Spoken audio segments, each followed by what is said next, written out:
Hey guys, Ashley here, also known as the AJ fan. This is my third video today about couples I cannot stand. And this couple might rock people to their core, not in a sexual way, because people really like this couple. Me personally, I cannot stand this couple together. The couple I'm going to be talking about today is ugh.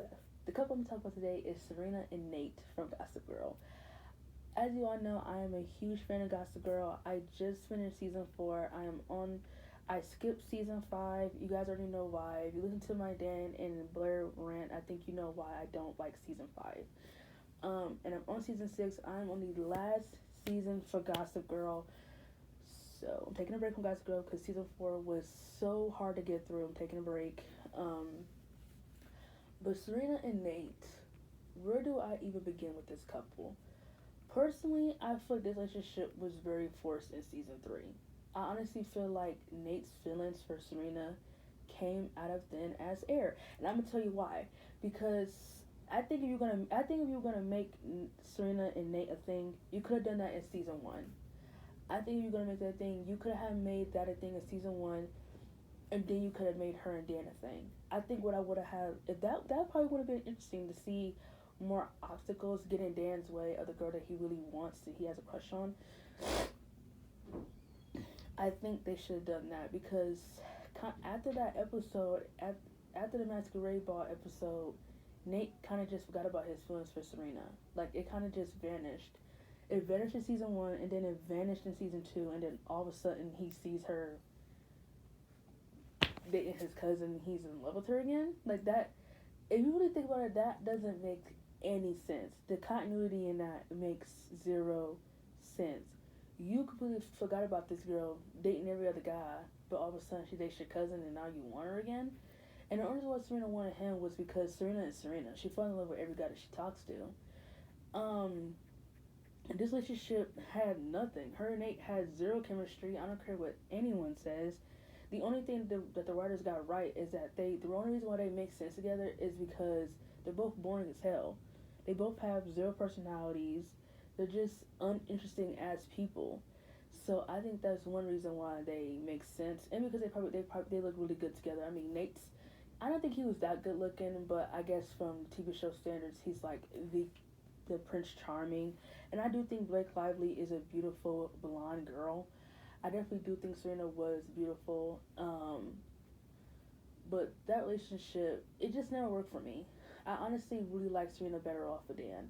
I think her and Dan were a better relationship. I think they were a better couple. I think they both brought out the best in each other. And speaking of that from a Serena relationship, it's crazy because I feel like out of every relationship Serena had, she always brought out the worst in the guys that she dated, including Nate. She made Nate was so simpish. He was just so, like, he had no world without Serena. Like, he was just always moping around. Like, oh my God, his entire life was just ruled by Serena Van Rosen. Seriously, it was disgusting. I honestly think her and Nate had zero chemistry. They never had like one serious conversation about anything. The relationship was just basically built on sex, and sex. And that's kind of really all I really have to say. The relationship never really had like 1 ounce of a serious storyline or anything like that. It was just Serena always lying to him, lying, not telling the truth, cutting him out. And then at the end of season 3, she cheats on him with Dan, which I think was completely botched in season 4. You get my point. I don't ship them, and I don't ship this couple, and I don't agree when people say she shouldn't end up with Nate over Dan. Hell no. If Nate was going to end up with anybody, it should have been Jenny. I think him and Jenny would have been the perfect couple if she wasn't so young. Honestly, I feel like Jenny is a way more interesting character, and I feel like Nate would have had.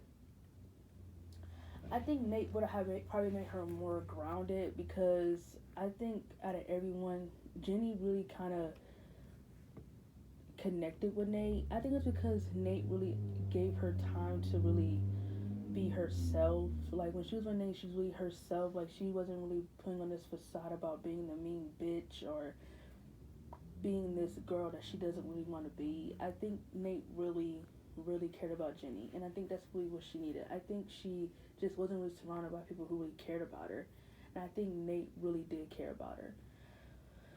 But you get it. I don't ship him and Serena, and if you do, that's fine. I really don't care. But as for them being in game over her and Dan, please, that is a joke. The relationship is a joke, and I think the only reason why fans really like them is because I guess they thought they had some sort of chemistry, but they didn't.